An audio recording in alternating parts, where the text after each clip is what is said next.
Okay, great. So it looks like things are slowing down in terms of people joining. Welcome to our webinar, HVO's role in fueling the future, exploring biofuels in the screen industry's energy transition. Thank you so much for joining us today. We're here to explore one of the most talked about topics in our industry's transition to clean temporary power, hydrotreated vegetable oil, or HVO. So the majority of today's conversation is going to be about using HVO in temporary power. We may touch on the topic slightly for transport. But HVO has been positioned as a key transition fuel or an interim solution on the road to clean power by 2030, which is our vision for the industry's transition in the next couple of years to really help productions ditch fossil fuels and decarbonize their power.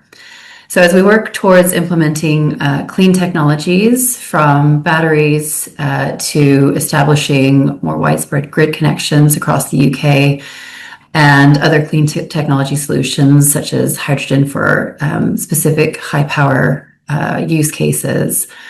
But what does HVO actually mean as an interim transition fuel? How sustainable is it? And where does it fit into that bigger picture on the roadmap? So today we'll unpack some of those questions with our expert panel that will be looking at some of the benefits, some of the key considerations or the challenges, and the role that HVO can play in helping us to really accelerate emissions reduction in the industry's clean power journey. So before we get started, I'd love to thank our event partners, Sunbelt Rentals, as well as our fantastic sustainable production task force that has been an absolute critical friend to help shape this transition and for making this webinar widely accessible. Before we dive in, I would love for our panelists to introduce themselves and a bit about why they're here today and the relevance of their expertise for today's topic. I will start with Roxy. Thanks, April. Yeah, and thanks everybody for being here to talk about one fuel. My name is Roxy Erickson. I run a consultancy called Creative Zero.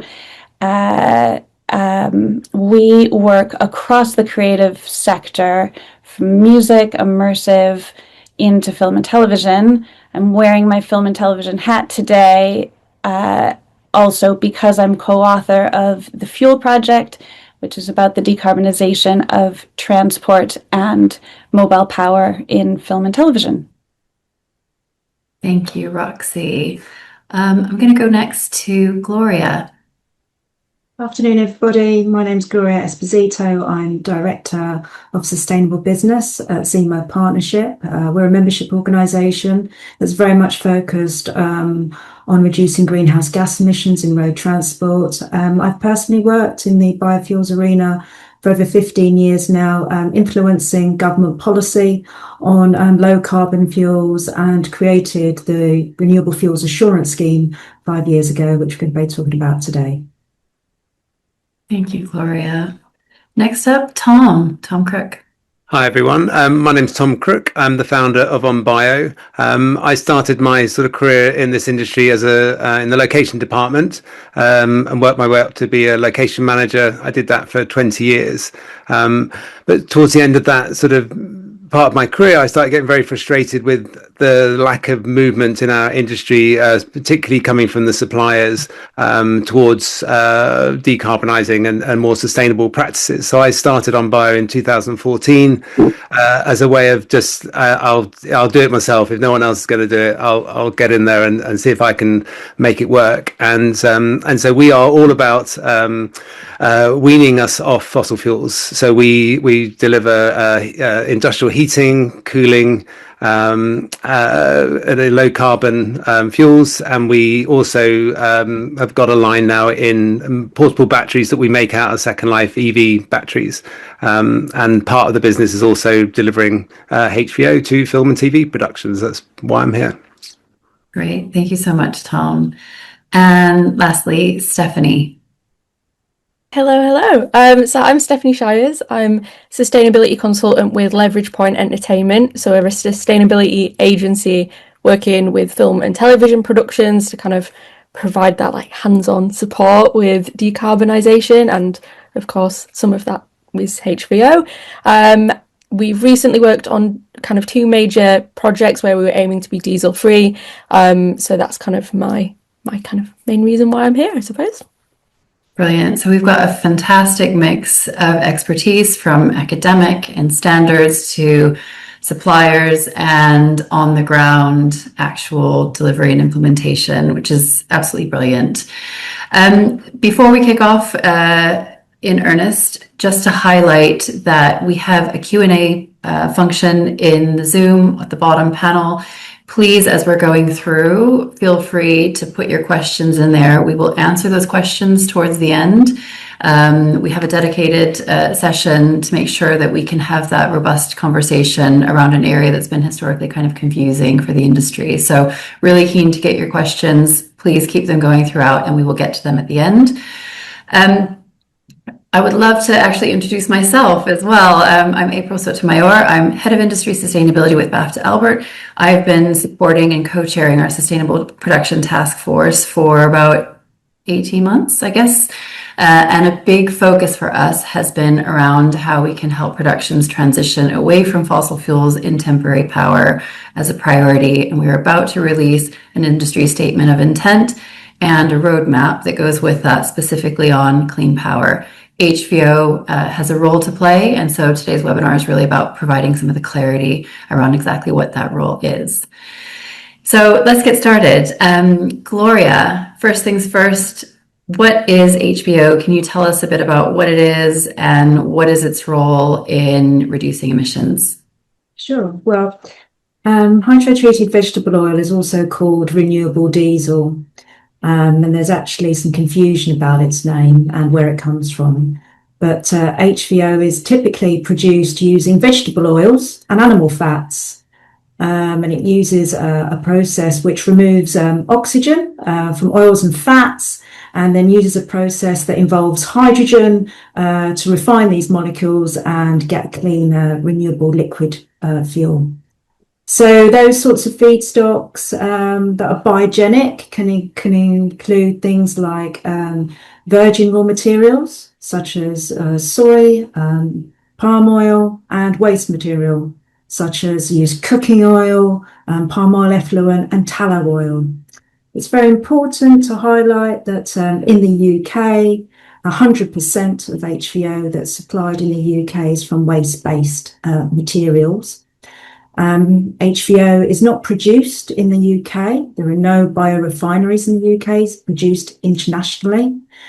Some of the places include in Europe, big production plants in the Netherlands, Italy, Spain, and the US has been a key area for importing HVO into the UK as well, and a very small production from Asia as well.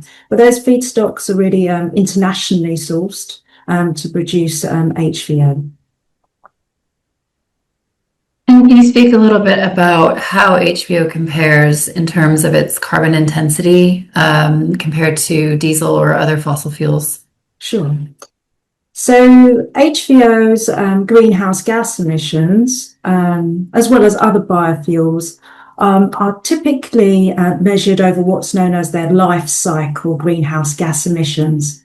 And those life cycle greenhouse gas emissions take into account how that feedstock was produced or originated, the transportation of that material to the facility that's producing the HVO, and then the transportation of that material to the end market, and then obviously to the end customer as well. And that's called life cycle. That's not the slide yet, but I'll come on to that. And it also takes into account the combustion of the fuel. And during that process, obviously, there's going to be different greenhouse gas emissions that are released. So the greenhouse gas emissions for biofuels typically take into account the growing process for plants and for vegetable matter, and that is offset in the emissions from the vehicle or maybe from the combustion unit. So those emissions are very much influenced by the feedstock that was used to produce HVO. So when HVO is produced from things like palm oil or soy, we have to take into account the cultivation of those feedstocks, as well as taking into account where those where the actual production of those facilities take place. So when you look at HVO that's produced from waste-based feedstocks, it has a much lower greenhouse gas intensity than things like soya or palm oil. So for waste-based HVO at the moment, we're probably seeing about 83 to 90% greenhouse gas savings compared to conventional diesel. If you look at other renewable fuels, for example, biomethane, which is used in gas vehicles, around about the same greenhouse gas intensity as well. So those are the ones that we're kind of seeing in trucks. If you look at renewable hydrogen, again, renewable hydrogen is produced from a variety of different processes. That can have a greenhouse gas savings of around about 85 to 95% as well. So it fits in quite well with other renewable fuels, and it obviously performs very well compared to conventional diesel.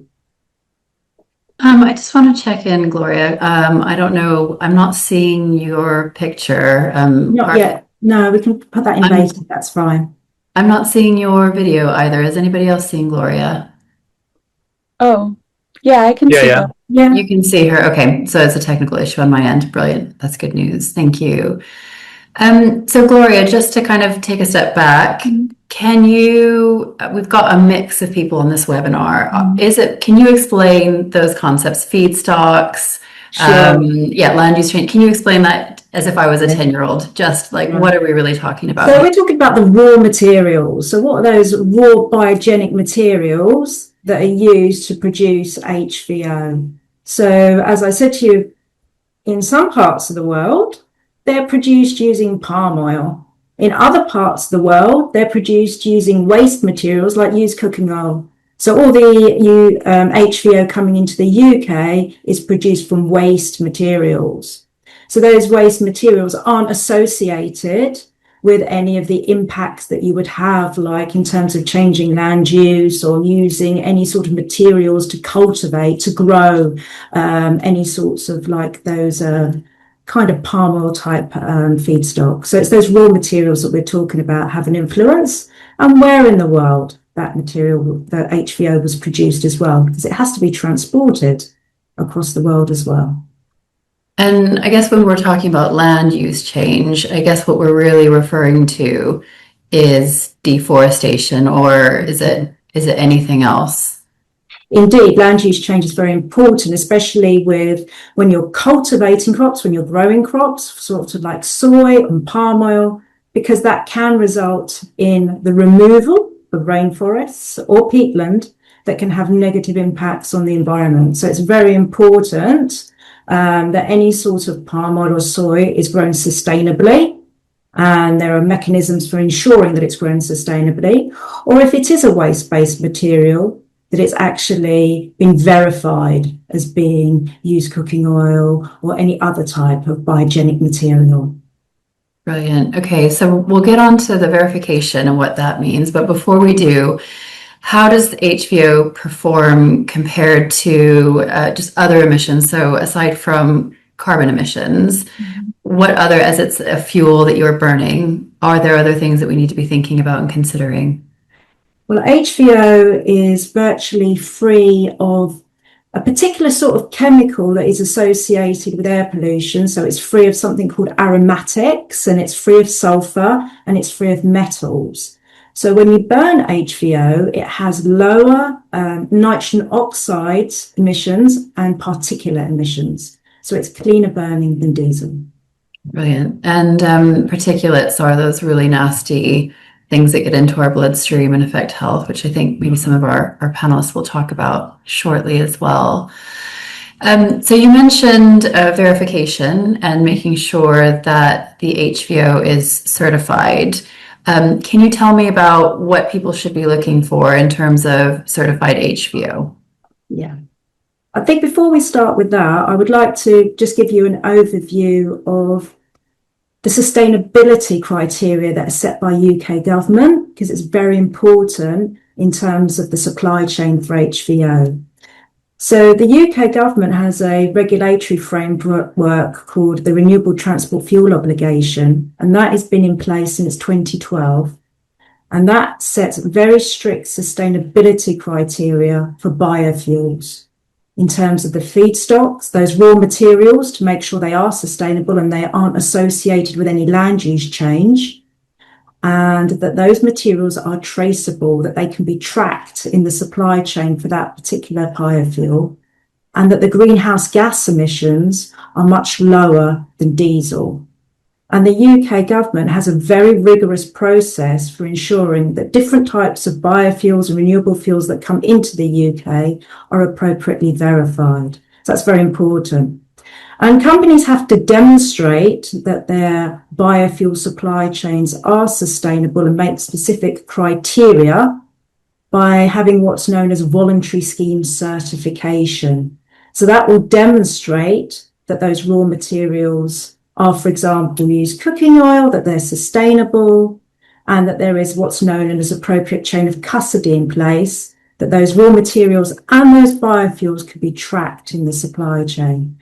So all of those types of fuels have to be verified by the UK government to the point at which they're just sold in the UK market. But fuels like HVO and biodiesel and some of the renewable gaseous fuels have traders in the UK market and distributors. And basically the traceability of that fuel needs to be robust, and it needs to be rigorous. And that's why Zemo created the Renewable Fuels Assurance Scheme. So our scheme is actually verifying that the HVO that is sold in the UK has done under the appropriate checks and balances by the UK government. And we're verifying that the traceability of that fuel is in place all the way up to the end user. So that's the company that's actually going to be using that combustion equipment. So if you want, I can talk you through the diagram now. That'd be fantastic. Thank you. Right, so I'm going to start very much from the top, really. And this is an outline, first of all, of HVO. And this is what's known as the HVO supply chain. So we have sustainable biomass feedstocks. That could be something like used cooking oil, and they're internationally sourced. Now, those feedstocks have to be voluntary scheme certified. And that basically means an independent process of verifying that those feedstocks are categorized correctly, that they meet the appropriate sustainability requirements. And one of the biggest voluntary schemes in the world is the International Sustainability and Carbon Certification Scheme. There are many, but that is one of the most prevalent. So those feedstocks will be independently certified by auditors that come from a certification body. Those feedstocks then need to be, the movement of those feedstocks then need to be traced to the HVO producer. And that HVO producer is then independently verified to make sure that they're actually using those sustainable feedstocks, and what they're actually selling into the market, into the next entity in the supply chain, is that HVO that is sustainable and has a particular carbon footprint. When that HVO then reaches the UK government then will verify that under the Renewable Transport Fuel Obligation, making sure it meets all the requirements in terms of sustainability. And if you click the next slide, next click, so that is the RTFO boundary. What we then have is numerous distributors in the supply chain. So if you click the next slide, so what the Renewable Fuel Assurance Scheme is doing is continuing that traceability in the supply chain, making sure that every distributor in that supply chain is now selling their customers HVO that has been fully approved by the UK government. We have independent auditors that will go to the companies that actually selling those fuels to make sure they conform to the traceability requirements of RFAS. And we ensure that the documentation that they all have in place is reflective of those sustainability requirements. Click again, the next distributor, and click again, the next distributor in the supply chain will then be approved. And each company will then issue the customer what's known as a renewable fuel declaration that will identify the feedstocks, the the method in which HVO was produced, and the greenhouse gas emission intensities. So we're tracking that movement of HVO across the whole of the supply chain, all the way into the end customer. So it's very important that when companies are buying HVO, that they are approved under RFAS. So to date, we have 51 companies that are approved under the Renewable Fuels Assurance Scheme, and 70% of those are supplying HVO. All those companies are listed on the RFAS website, where you can go onto that website to see if the company that you're working with is approved, and you can always come back to ZEMO. So those are the sort of checks that take place at international level, by UK government, and then by ZEMO through the RFAS scheme. That's extremely helpful. Can you say a little bit about some of the drivers for why the RFAS scheme is so robust and rigorous, and why it's certainly become more important in the last couple of years to be able to demonstrate this traceability for businesses? That's a really important point. So about 5 years ago, ZEMO did a piece of work to understand why there was a lack of uptake of renewable fuels in commercial vehicles, and at that time, non-road mobile machinery.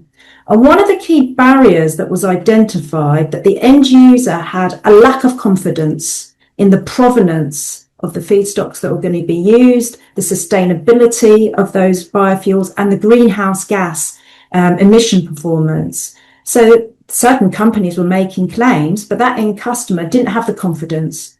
So what they needed to have in place was a traceability scheme, a chain of custody scheme that was able to robustly verify the claims and have that transparency in the market of those companies supplying the fuel in the first place. And that's why it's proved very important in terms of giving those end users that confidence. And ZEMO works very closely with the Department of Transport that runs the Renewable Transport Fuel Obligation, and making sure those verification checks take place upstream. So HVO is largely available for commercial use, is that correct? And not for public availability. Is that set to change? So at the moment, if you can just explain that when you buy petrol or diesel, it is blended with a percentage of biofuel. Yeah. So the government has mandates for how much biofuel. So at the moment in diesel, there's about 2% biodiesel, which is different to HVO, and hardly any HVO.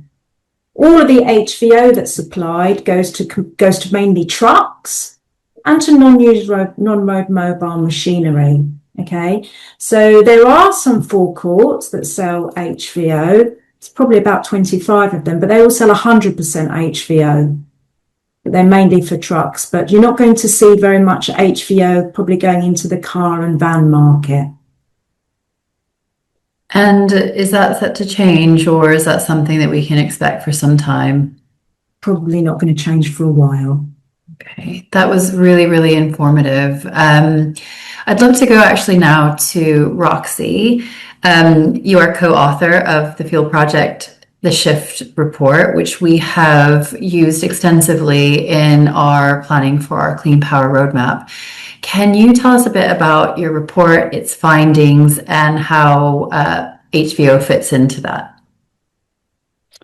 Yeah, absolutely. So going back big picture, what Creative Zero and Film London wanted to cover when we came up with the Fuel Project was the 50% of carbon emissions that's coming from transport and mobile power on productions.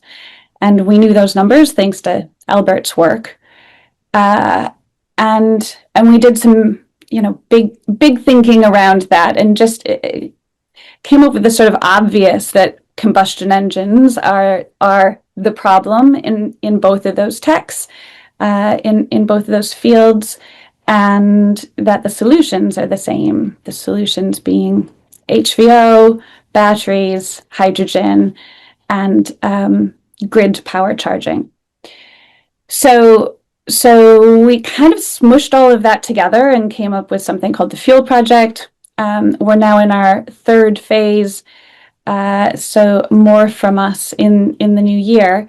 But the Shift Report represented our phase 2. And the Shift Report was, we gave ourselves the challenge of saying, so what is possible in film and TV? How fast can we decarbonize while keeping a just transition for suppliers?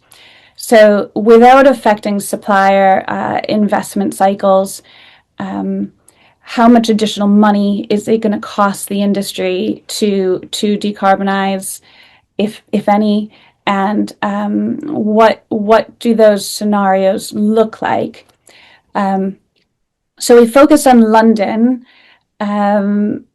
We needed a geographic boundary to work with, and London's suppliers, shall I say, represent a majority holding of film and television production. And we focused from the supply chain, and then we looked at the whole supply chain together, and we said this is all one fleet. So we have one fleet of transport vehicles, and we have one fleet of mobile power tech. And so what does it look like to decarbonize these fleets?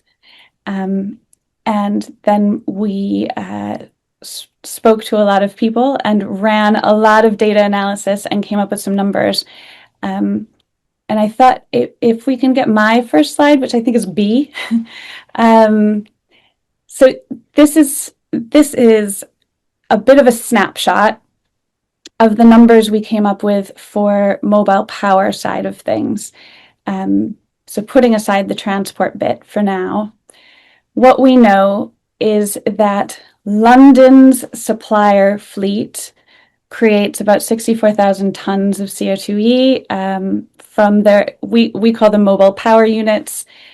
By all means, if we use an acronym on this call us out in the question, in the Q&A if you don't know what the acronym stands for. Let's have an acronym-free space here. So MPUs, mobile power units. So we make a load of CO2e.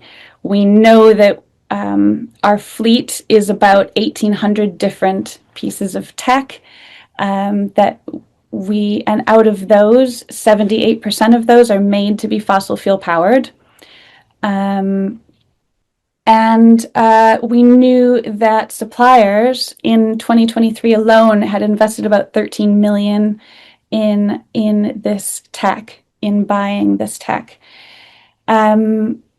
We also realized, and I have a slide a little bit later on, that 99% of all the peak and average power that was being used on productions could have been met by a battery that already existed. If we skip, I think that's enough from this side for now. If we skip ahead to the next slide, we then, I'm taking you through kind of to the end of the report instead of the beginning. So what we did was then we mapped out what that transition, that timeline could look like. And here you can see that 78% of traditional generators, 22% were already batteries. That was a great find. We knew that we needed to set a plan that around this year, 2025, we should have at least half of all the generators running on HVO. And likewise, we knew that we needed to also move on from HVO as soon as possible. So in the next 4 to 6 years, we need to see a huge push on batteries, and we will phase out all fossil fuels. So that's when things start to get really exciting for our industry. And in the next 9 years, we should be able to phase out all HVO. Next slide. So this was our favorite scenario that we came up with. You can read the whole report. You can download it off of our website or Film London's website.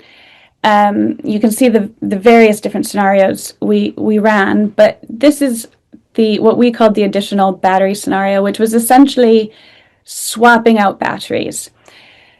So instead of, so let's focus on this one. So what do we see here? So you can see here by 2029, no more fossil fuels. By 2036, no more HVO. Now, keep in mind that we are sticking with supplier investment cycles. So we're not asking a supplier to invest any earlier in a piece of tech. We're trying not to strand any assets. But you can also see here that what we're suggesting is that 2025, this year that we're almost through, should be our peak year for HVO. So the suppliers that have already transitioned to HVO, great work. We now have lots of Bowsers on sites in supplier facilities. And those are particularly important for the transport side of things, for the big trucks that we can't yet decarbonize. But for power needs to start weaning off now the drop-in fuels. So we need to get rid of the fossil fuels, but we also need to start looking at how to get off of HVO as well. That will be a slower process. You can see here we're suggesting, even in our best case scenario, it's something like 2036. How can we do that? So next slide gave us an answer. That this next slide has been kind of the favorite. I think I've seen this slide referenced more than anything else. And we are going to come out with a bit more data around this in our next iteration. But what you can see here is a bunch of MPUs. This is 191 different generators. And what you can see is almost all of them are not being run to their capacity. They're being overspecced, and we know lots of reasons for overspeccing. However, only 4 out of the 191 MPUs we studied were operating at optimal power levels, and only 17% ever reached 50% of their power capacity. So it's not that they're just being overspecced, it's being that they're so significantly larger than what we need that we could have, you could place a bet that you can have the generator that you are getting onto your set, and you'll probably be safe. So when we started looking at decarbonization scenarios and we started coming up with, well, what's going to replace all of these, what you quickly realize is that we aren't replacing like for like. We're replacing, like for low emission like. What we're doing is we're replacing like for half the size low emission like. And that makes batteries seem a lot more affordable. That makes batteries seem a lot more achievable. And that shows us that the batteries that we need are probably already in existence. So while we're here to talk about HVO, I think that the primary teeing up that April, you covered at the beginning of this is that HVO for film and television specifically is simply a bridge fuel. That we are not going to be using this fuel for much longer. It's going to have a relatively short life in our industry. It plays a really important role for us to get money out of fossil fuels and for us to understand that another world is possible, that the mindset shift that we all need to go through to go, oh gosh, this tech works. Now I can get a little comfortable here, and then I can transition more easily to the next thing because that last transition wasn't so hard. And I think HVO helps us a lot to understand and to give us that comfort level that suppliers need. And it also makes space for that just transition where we still have a lot of these traditional combustion engines that haven't changed for years and years sitting within our supplier fleets. But as for what we're investing in next and where our heads need to be, those of us that are already thinking, those of us that are on a call that's all about HVO, our mindsets are probably already there that, okay, gosh, Now we need to start weaning off this and moving on to battery and investing in battery. So to make space for others who might still be a bit slower on the transition for whatever reason. I think we'll leave my slides there for now, and maybe go on to the next question. That's really interesting. I think you painted a really clear picture of what is out there in terms of the tech in London, in Greater London specifically. And it's worth saying as well, some of the work that we've done together over the last year has been with the wider supply chain across the UK. So I'd like to actually touch on that now, because your report does focus on suppliers. Can you talk a little bit about what is needed as well to help suppliers,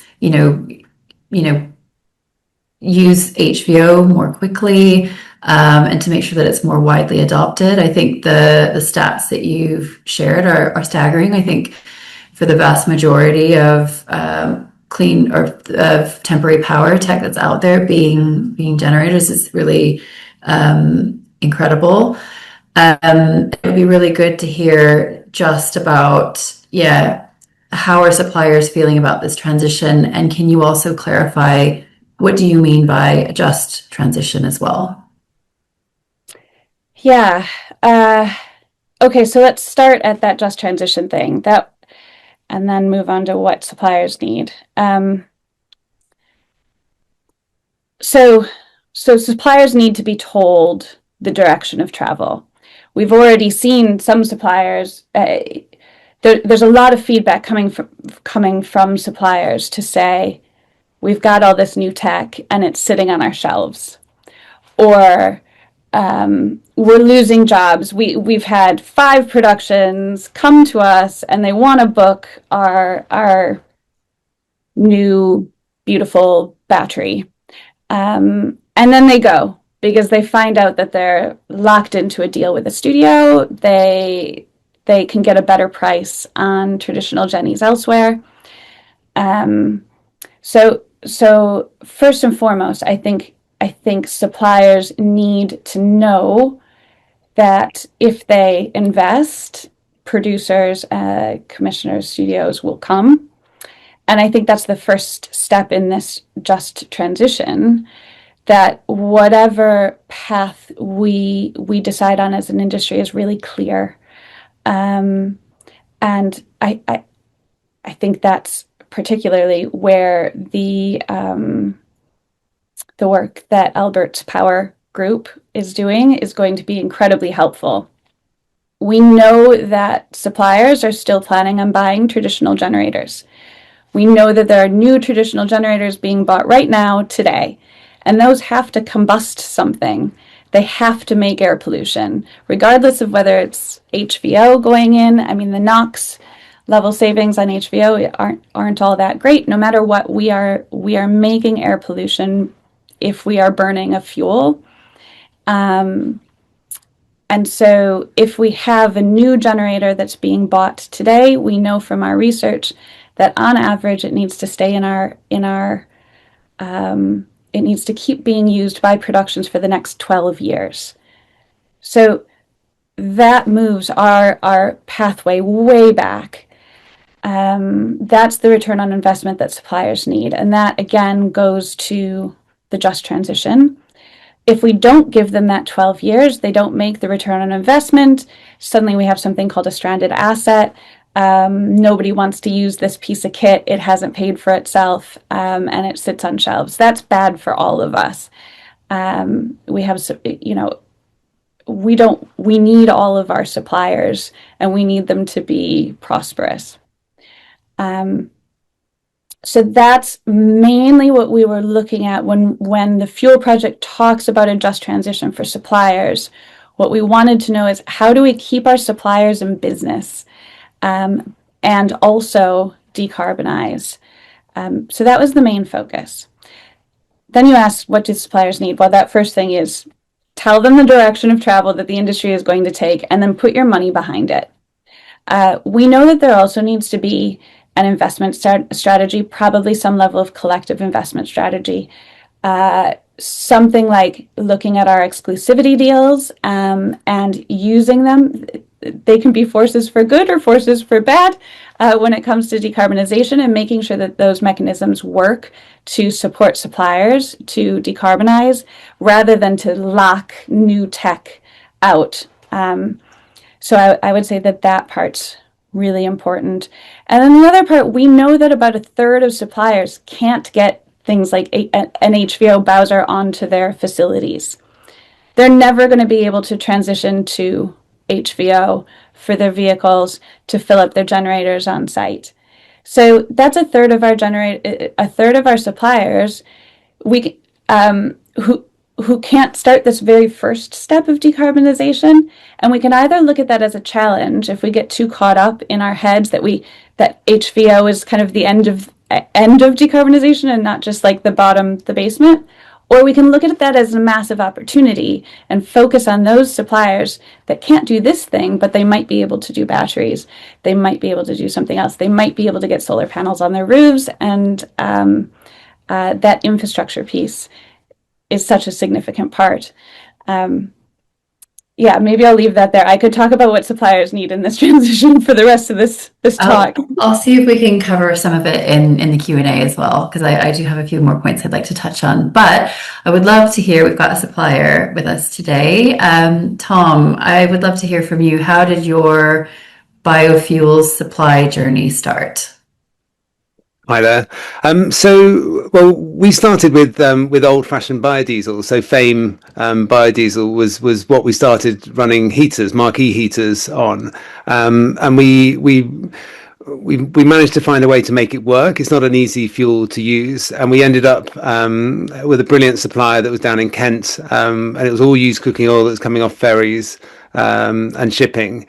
And they sold it and then refined it. But we got to a point where, we needed more than 10,000 litres a week, and we were really struggling. And then we came across HVO, and it was an instant. It was an instant yes from us. It solved all of our problems with supply. We could get it in the big enough volumes, and so we started using it as a heating fuel. We can no longer use it as a heating fuel because it has to go into a combustion engine because of the subsidies. But that's how we came across it quite early. I don't know, 2018 or 19, and. So then I started talking to suppliers in the film industry. There were a few people that had already started using it, but most people had never heard of it. Were incredibly suspicious. They tried old-fashioned biodiesel and had written off anything made from used cooking oil, basically. And so no matter how hard I tried to convince people it was different, I kept getting the same conversations about it, eroding all the pipes and blocking filters, and so just one by one we managed to get a few suppliers to try it.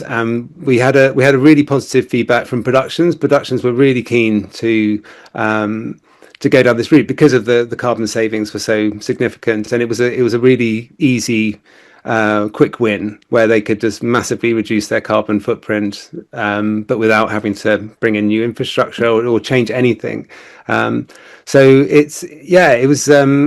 it was frustrating at first, but and eventually I sort of came down to the idea that it came down to people's attitudes. Some people were very suspicious of something new and were just always putting roadblocks in. Other people were much more receptive. So I ended up sort of focusing on the more receptive people, just because that's the path of least resistance. And but yeah, now it's widely used across the industry. Every supplier, every fuel delivery company has it. It's sort of really taken off. And it was interesting. So before I started sort of researching for this, I contacted a lot of suppliers. Some of them I haven't talked to for quite a few years, about how their experiences are with using HVO now, compared to how they thought about it at the beginning. And it was overwhelming. So we had, I think collectively it was about 2,600 generators. So collectively, the 7 suppliers that I managed to talk to own collectively sort of 2,600 generators, and they were overwhelmingly, I think all but one were satisfied or very satisfied with their switch to HVO. Had found it very simple. Again, all but one found the initial switch really easy. The only thing they had that and a lot of people listening to this probably heard these stories, that HVO does have a cleaning element to it. So when you put it into particularly an older vehicle or an older generator, it will pick up all of the sediment or impurities that are in the tank and in the fuel lines and flush them into the fuel filter. So they did find that they had to change the fuel filters a couple of times, but after that they have experienced no problems. And again, all but one were all but 2 had no issues with any of their kit, and then the ones that were having issues were with completely different bits of kit. So one company was saying they only had issues with stage 3 generators, and another company said they only had issue with stage 5 generators, and none of the others. So you sort of start to wonder whether they were blaming the fuel, but I think it sort of doesn't add up. So I think if you're having issues with blocked filters or things not working, it's usually because you've got a dirty tank somewhere in that line. So you can have clean fuel delivered, but if you put it into a dirty tank, that dirt is going to find its way into a filter. But it was really interesting just how they were, all those negative thoughts they had gone now. They was all been using it for more than 2 years. And it was, overwhelmingly successful. And, I can say from our reporting in Accelerate 2025, the report that we've just put out this year, we found actually that more than half of productions that were using our carbon calculator have been using clean power, and many more actually using HVO when filming on location. And we've got some interesting case studies in there as to what the reductions were and how that actually played out. I would like to touch on a couple things here. In terms of first of all, the feedstock, and this is one for you, Tom, as well as probably Roxy. What is the feedstock that you're finding for HVO in our industry, film and TV? And Roxy as well, if you could chime in terms of what you focused on, the type of feedstock you focused on in your report, The Shift. I mean, I'd say it's overwhelmingly used cooking oil. That's what we see, but it's also what we ask for. We don't want palm oil effluents, sort of byproducts from the, they are classed as sustainable, but it's a lot of productions don't want to see anything to do with palm oil on their certificate. So we make sure we source used cooking oil as feedstocks, and it's the best feedstock, I think, really, out of all of them. Roxy, do you have anything to add to that in terms of your focus in the Shift report? I would say, so the Fuel Project has always been reticent, let's say, about combustion fuels. So burning fossil fuel, and you can make a hierarchy, and no, I think we need HVO as part of our fuels right now, for sure. But for all of the reasons, there's a lot of reports out there that have good data behind them that are saying that there is trouble within the wider certification schemes on HVO. And so we focused just on used cooking oil, and that was the only suggestion we came up with as what we were comfortable with saying. There are problems in all of our power. There's problems in batteries and rare earth minerals. There's certainly problems with fossil fuels, and there's problems in HVO. And part of working in sustainability is being constantly imperfect. And knowing that you're going to have to evolve, and that the advice you give this year is probably not the advice you give next year. And I think that's very much true with HVO. So yes, we only looked at UCO, but the more data that comes out on UCO, there's a recent report out just last week showing that some countries are making less UCO than they say they're exporting. And that's a really uncomfortable narrative. And I think when you're working in somewhere like film and television that has the possibility to work with batteries, again, problematic, maybe we need to touch on that too. We need to be transitioning to that as soon as possible. We need to not let HVO become a distraction. It needs to be, we use it because we can't get anything else on that production. There are industries that need it more than us. There's industries like heavy-duty goods vehicles. They need HVO. Aviation needs HVO. Does film and television need HVO to power? Most of the time, the answer is no. And so there's just a balance, like whatever feedstock you're getting in, I think the first question is, should we be getting it in? Yeah. I'm just going to move us on one more question for Tom and maybe a bit for Gloria before we go into Stephanie, because we really want to hear about some of the actual on the ground case studies and what you're seeing there, Stephanie. But before we do that, tell us a little bit about how accessible is HVO? Is it more expensive? What does this mean? Budgets are tight. Tom, can you tell us a little bit about what can a production expect when they're going to pay for this type of fuel? So yes, it is more expensive. It has always been more expensive. I think it fluctuates. It tends to be, I think at the moment we're sort of 30p, probably more expensive. It can be 20 pence, but yes, it's always between 20 and 30 pence more expensive to buy HVO. But as I always say to people, if you took into account the damage that diesel's doing, diesel should be incredibly expensive, about 300 times more expensive than HVO. So it's definitely the right thing to do, I think. And so just to touch on something Roxy was just saying, I often do a deep dive. I'm constantly sort of assessing our use of HVO because I want to make sure we're doing the right thing. And I still come back, even though I share a lot of Roxy's concerns. I do always come back. So far, I come back and it is better than using fossil fuel. But I agree, we do need to move away. But we do, I think on the ground, I mean, we work with a lot of probably bigger productions that have higher energy use, and where you still need to charge your batteries up. A lot of the time you are somewhere where there aren't grid connections. The studios are doing great work at putting grid connections in. We are noticing a huge uptake in substations and big connections that make a huge difference, and are there's a lot less generators in some of the bigger studios, and but on location there isn't that local power, so you do need to have a generator.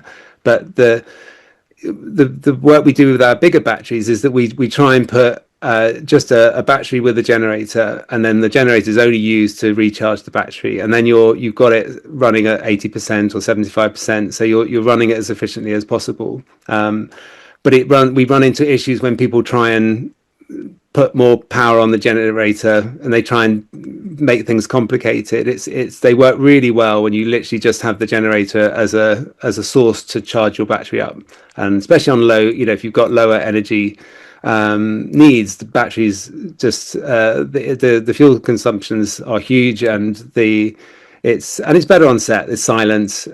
You don't have the air pollution. But I think that it's using generators more intelligently. But I do sort of, I think we're going to see the combustion engine around for a while, just while we're out on location. I just don't think, how else can you charge up a battery? You need a lot of power, and you're not going to get that from renewables on sets. It has to come from either a generator running on HVO, or hopefully we'll see what hydrogen does in the next sort of 5 years. Okay, I guess it goes to that right solution for the job at hand and yeah, which technology fits best in for your power requirements. Stephanie, I would love to hear from you. Tell us a little bit about some of the use cases that you're seeing, particularly around HVO, and how you tackle supply chain issues as well when sourcing it. Yeah, so there's a lot of ways it can be used on set. So obviously we've mainly been focusing on kind of the power aspect, which is a big one. So obviously using it as a replacement for diesel and kind of our traditional generators. And Tom alluded to kind of the hybrid setups that we use quite a lot, where we have a generator kind of linked up to the battery. But it can also be used as well in kind of facilities, transport. I know we kind of briefly mentioned that earlier. So unit fleets can use it. It can be used in plant machinery, basically anything with that combustion engine that would typically be diesel. So it has quite a wide range of applications on the ground in terms of kind of trying to lower emissions where there might not be feasibility to go down the kind of electrification route. Although, like Roxy said, that's kind of what we prioritize. But if we want to make a film, like Tom said as well, sometimes we don't have the luxury of grid connections everywhere we go. And there's kind of that idea, the most sustainable film is the one you don't make, but we don't want to do that. We want to make them. So we've got to try and come up with the best solution of a kind of imperfect bunch. Can you tell us a little bit about in the practicalities? So in prep, when you're looking at HVO, how do you validate that it's part of, the RFAS scheme that Gloria talked about before to make sure that you can trust its traceability? Yeah, so we always try and obviously join productions as early as possible, and we'll be involved in kind of the conversations around the supply chain and who we're getting the HVO from, where kind of all the fuel is coming in from. And we will be in touch directly with those suppliers, and we will request those kind of RFAS declarations that Gloria mentioned. So we'll get the certificate to say exactly what, that fuel, where it kind of came from, the sourcing information. We also kind of set up power planning meetings and sustainability councils. So we will get all of the HODs together. We will get suppliers in the room. We will all sit down and we will kind of go through all these nuances. And we'll make sure that everything we're bringing in is kind of up to our standard, that we're being as sustainable as possible, and kind of go through all the different scenarios of how we could improve where that might not be possible. And work it out as one group rather than keeping every department in their individual kind of rooms. Brilliant. So I think you've described pretty well how, you ensure that your HVO policy is enforced by getting all of those folks together. Do you do checks throughout production? Or is there anything else that you want to add just to bring it to life, what people could expect? Yeah, so we kind of have these power plan meetings, which is probably the most one that's integral to kind of HVO usage. So we'll have those in pre-production. We'll have them very early on. We'll do our kind of, power plan strategy, what we're aiming to do, and we will then maintain that throughout the production. So the regularity depends on, the logistics of the production we're on and the time frames, but we'll try and have them, pretty regularly every few weeks, maybe twice a block, depending on the schedule. And then we kind of keep checking in with people. And as a sustainability department, we like to be very hands-on. We like to be quite, on the ground, get into the data, and we will kind of keep an eye on the kind of fuel logs, what's coming in and out. We'll keep a bit of oversight on the account. So, if any diesel comes in, it'll get flagged to us and we'll know, and we can go and track down the department and be like, hang on a minute, what are you doing? Why have you got this diesel? So we'll kind of check in and we'll keep that kind of constant communication.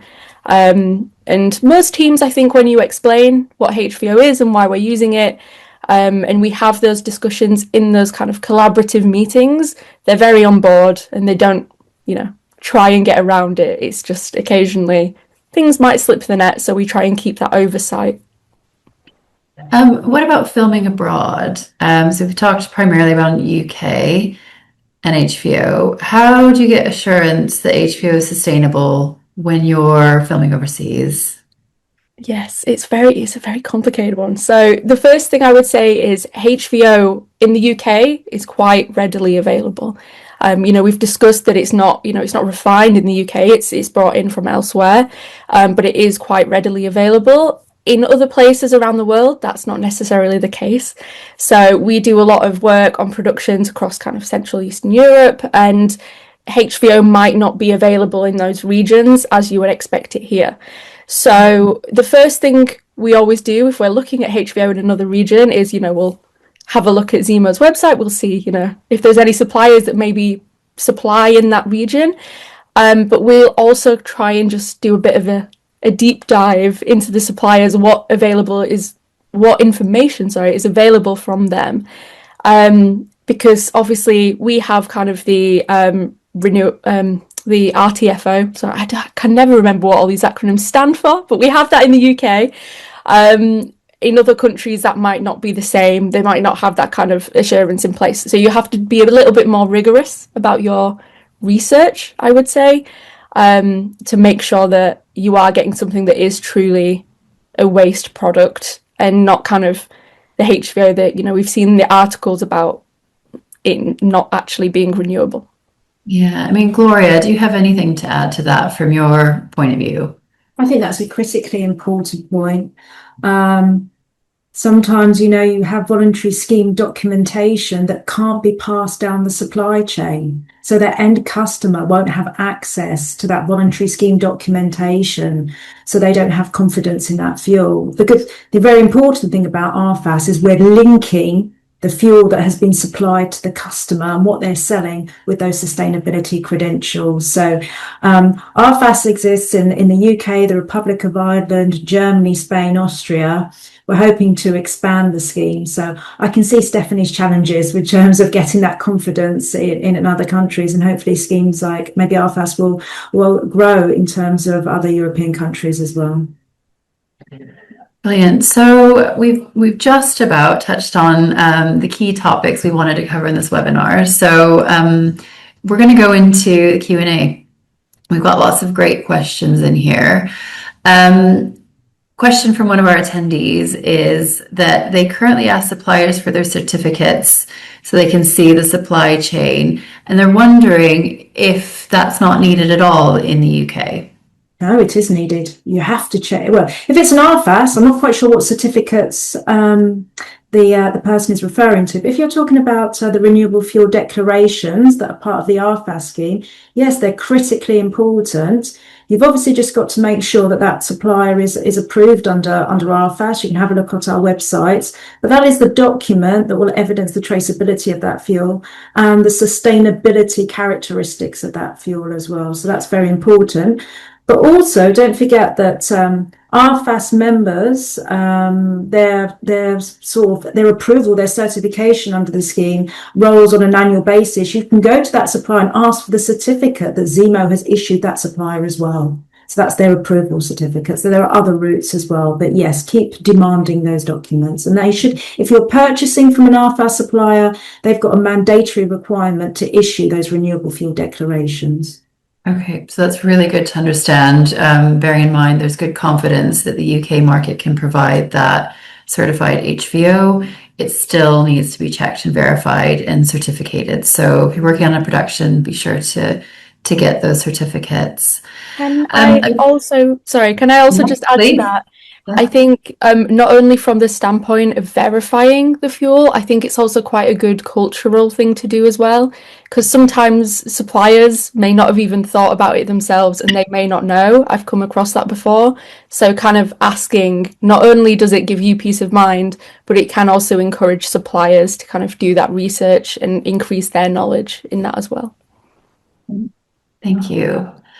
So I've got another question this time about whether they should be prioritizing HVO or battery/renewable tech. So this is one for anybody, but I wonder, Roxy, actually, just in terms of, you mentioned a hierarchy, fuel hierarchy or power hierarchy. Can you speak to that? Where does HVO sort of sit in terms of how people should be thinking about prioritization?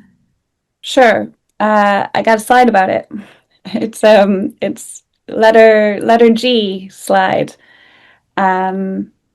So there is we've created a clean power hierarchy. There's lots of variations of this hierarchy. This one we created when thinking just about UK film and television.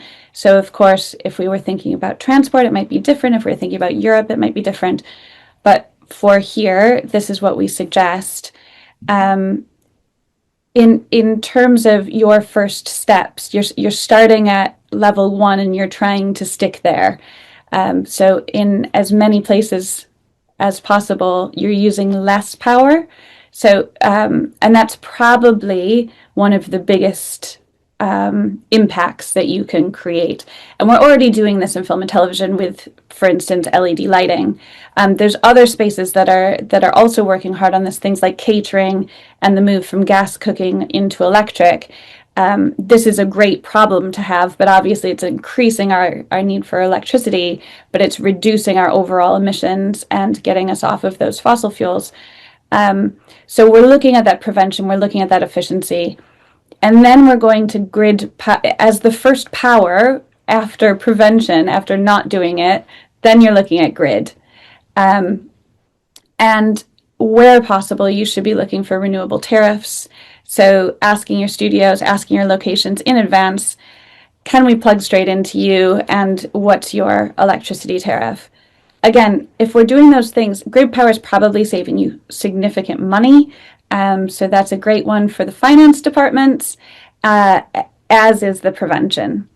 And then you're switching to batteries. So batteries can go anywhere, you can use them, but absolutely, as Tom says, they come with a couple of problems, namely recharging is the production issue. And then we can, that's before we start looking into manufacturing, etc. And then we're looking at hybrids and alternative fuels. So this is where the green hydrogen can come in, maybe as good as getting battery in certain scenarios.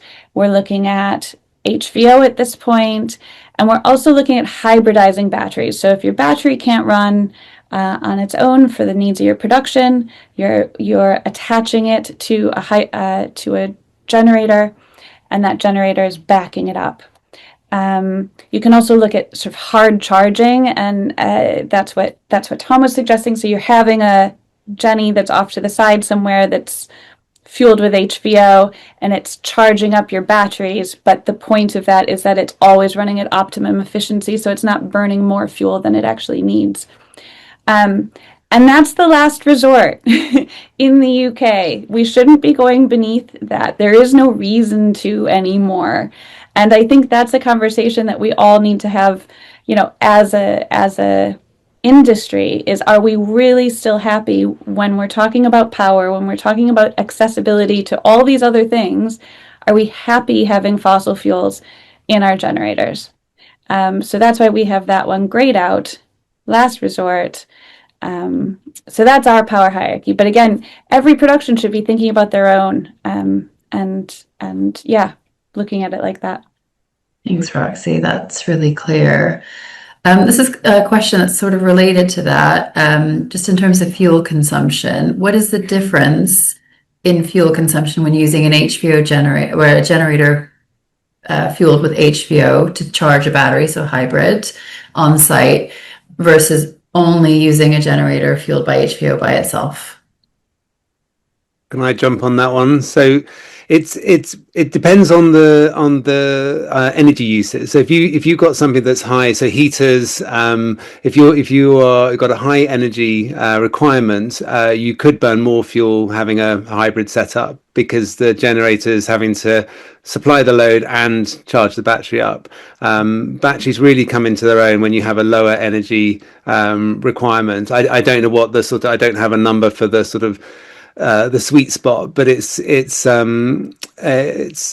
lot of the time these generators, as Roxy's slide shows, they are running on very low loads, which means that the power that they're delivering is incredibly low. So most cases, you do you can break even on fuel consumption. I'm not I think sometimes you get some really good results, but I think on the whole, you're still having to burn fuel to charge a battery up, and you lose a bit of energy in that process as well. So yes, it comes down to really just looking at what your power requirements are and speccing it right. Brilliant. We've also got a question about specific. So early on, Tom, you talked about stage 3 generator, stage 5 generator. It would be maybe helpful to understand what those are. But the question here is, can HVO be used in any type of generator? Yes. Well, except petrol generators. Yes. Except petrol. Any diesel generator, yes. So stage 3 is a sort of the what we would call sort of an older generation of generator, and stage 5 is what, if people have a car, it'd be a bit like a Euro 6 diesel engine. So it has AdBlue that you use to reduce your tailpipe emissions. And they are, they're supposed to be cleaner burning. I think that again, again with HVO, when you burn it in a generator that's running on a low load, you still get soot, you still get heavy emissions. The same applies with stage 5. They really need to have loads on them to work efficiently, because they need the loads to burn off the emissions in the exhaust system. So there's issues with stage 5s running on low loads, and all the suppliers would sort of be nodding at this, that they are they don't.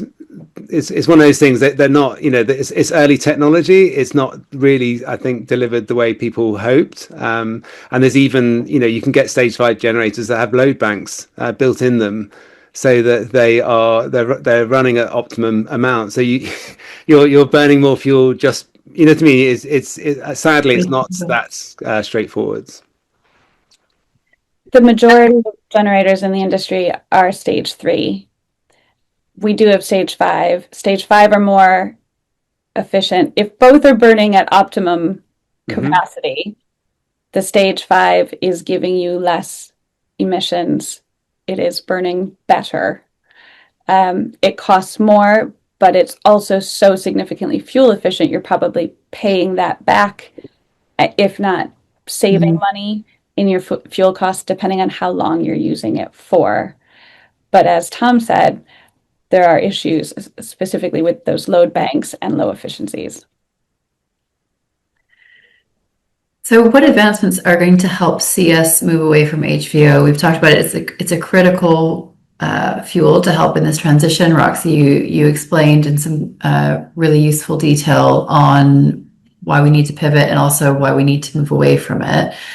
Do you think progress is being made? Is there a risk that we'll get stuck on it as a solution that we can just, retain? Can you speak to that a bit? Again, sorry, can I?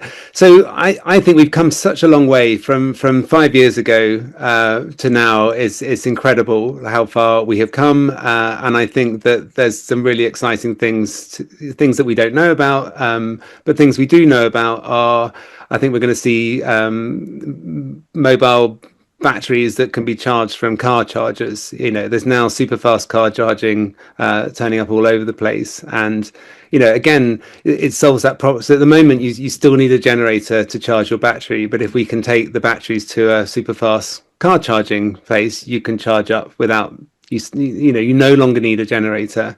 There's already a company that have tech trucks that have batteries, and they come along and charge the batteries up, so that the location departments don't need to supply another generator to keep power to those. So innovation is coming. I think there's definitely exciting things which we'll be seeing over the next couple of years. And to your question, will HVO stall us? Of course, film and TV isn't looking at this. We don't know this as part of our mindset. You can tell just from your numbers, April, that you were saying before that 50% of productions are now using some level of clean power. So we are doing really well in this, But there is data to show from other industries that using things like HVO, getting HVO on forecourts, is stalling progress because folks aren't transitioning, for instance, to electric cars because you can get HVO on a forecourt. So yeah, probably could be stalling us. Maybe we don't know that. I'm sure Stephanie is probably better placed to talk about that, but I can say from my own experience talking to when we try and talk about power management, clean power management to a production, folks often say, don't worry, we're already doing it. We're getting HVO in. And I think that's, for me, that's the answer right there. HVO is absolutely stalling the conversation, but that's purely subjective. Yeah, I think it's very difficult. I know, yeah, a lot of people have this kind of belief that it's the savior, and it isn't really. It should kind of be the bottom of the power hierarchy, as Roxy kind of laid out. And it is kind of a bit like a comfort blanket, kind of what I like to, like the way I frame it when I'm thinking about this and I'm talking to, location managers and unit managers about the power that we're using. It is quite scary, and it is quite intimidating to take away those generators that people are so used to. And with HVO, it's quite an easy swap that they can trust. They can still keep the generators and the workflow is the same. When we start transitioning them away from those generators and bringing in batteries, that is kind of the real culture shift, and that's the real scary bit, because it's the unknown. If things go wrong, people don't know how to fix it, whereas they've worked with generators for years and they're really simple to kind of, well, not always, but they kind of know how to kind of get around those problems. So I think it is quite difficult, and I think the HVO can sort of, people might be holding on to it a bit longer than they need to. And I've definitely experienced, when we've had locations where they've said, actually, you're not having a generator here for, X reason, then people will use the batteries, and they will do that because they're being kind of, mandated to by a location owner, for example. But if that kind of, top-down kind of restriction isn't there, then they will kind of want to hold on to their HVO and hold on to those generators because they trust it. So I think there's a conversation about kind of the wider cultural shift and people feeling secure in their roles and secure in the industry, that they can try this new tech, and if it goes wrong, they're not going to suffer the consequences of that. And I would really encourage people watching this webinar, if you haven't already, we've got 2 other webinars around clean power. And we talk about this in some level of detail, from the skills to the empowerment and the leadership that needs to happen on productions, and some good case studies where you can hear directly from folks on the ground as to how they're enabling that transition for other clean power technologies. We've had a question about, we're looking at HVO as that bridge fuel. We talked about HVO, the supply chain, the transparency, and having that vetting through initiatives like the RFAS scheme.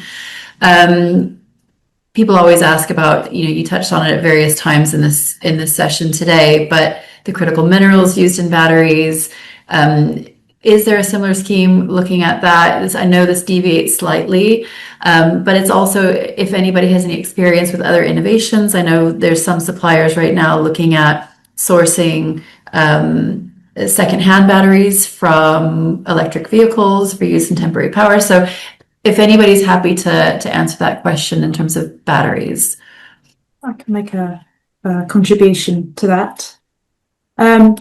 So at the moment, there is no whole supply chain verification scheme for critical minerals like lithium, nickel, cobalt. You'll have mines that might be independently certified as being sustainable, but critical mineral supply chains have a very complex sort of production process. You've got mining, you've got processing, you've got multiple traders. It's labyrinthine.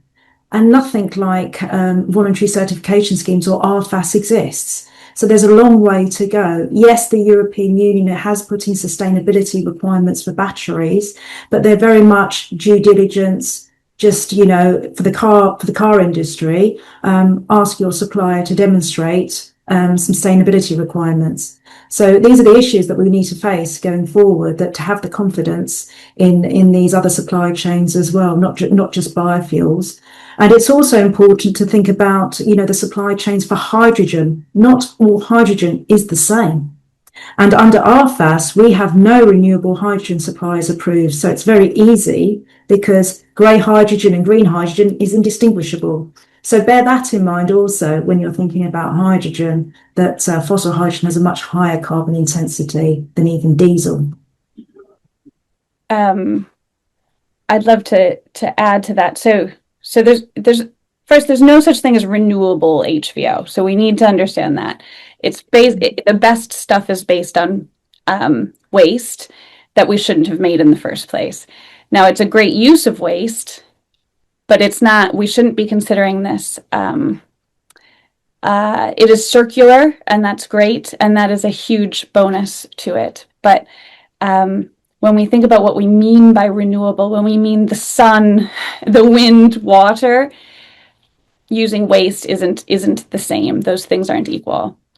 As far as batteries, also any drop in fuel, fossil fuels, hydrogen fuels, HVO, you are burning money. You are using money over and over and over again. You have to continue to consume that thing, particularly with fossils and HVO.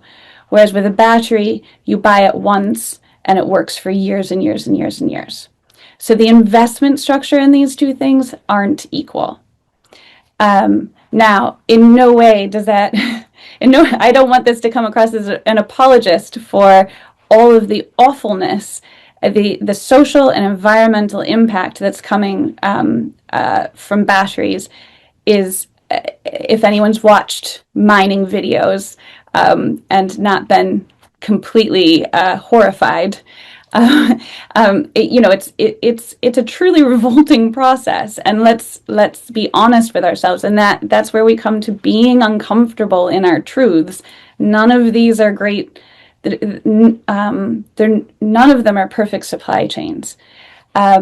One perk of batteries, on top of you buy it once, is also that it can be used again and again. So second life batteries. One great thing about film and television is we are a good use industry for second life batteries. We are the place where second life batteries can come.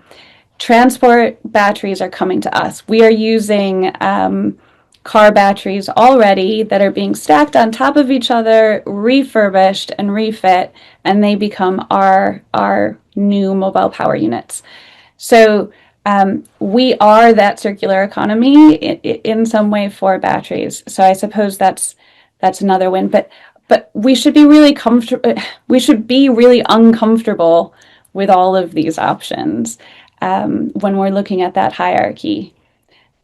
It feels like we'd be remiss in saying some of the supply chain and issues around fossil fuels as well. We talk certainly an awful lot about these clean technologies and some of those, detractors in the supply chain. But certainly, we don't do so much of that with the status quo, which is the use of fossil fuels. 100%, April. Fossil fuels are going, they are wrecking society as we know it. End of. We need to get off fossil fuels as soon as possible, and these are all great solutions to make that move. So we're coming right to the end. I think that it's been a really enlightening and very educational webinar. I would love to give our panelists the opportunity to give a parting thought before we wrap up around HVO and maybe clean power in general. Let's start with you, Gloria. If you're going to buy HVO or you're going to use any type of renewable fuels, make sure that it's RFAS approved. Brilliant. Roxy.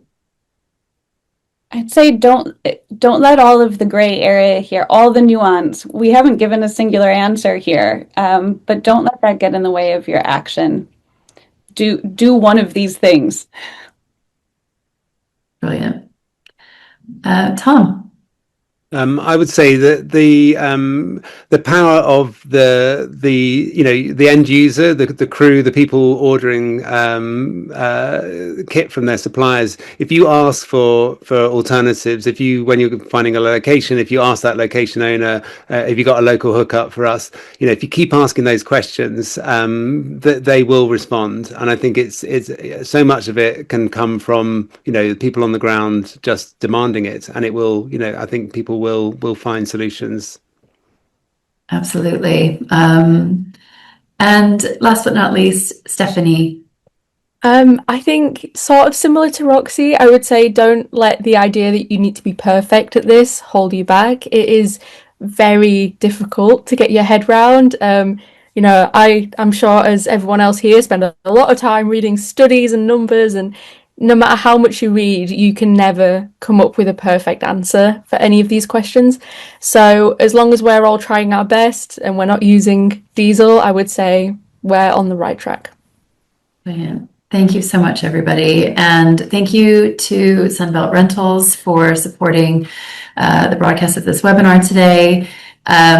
For more information, definitely check our website. We've also got our suppliers directory where you can explore where you can find clean power suppliers on there, as well as other suppliers. If you are a supplier to the industry, or would like to be, and you have solutions here, do take a look. We've got some rigorous criteria. Suppliers that apply to be on the list are vetted and will be on the list or on the directory for a year from when you get added. So do take a look at that. And check out our website and our social media, and follow along, because we've got lots more work to do around clean power, and imminently we'll be publishing, as I said at the beginning, statement of intent on our vision for clean power by 2030. Thank you, everybody. Thank you.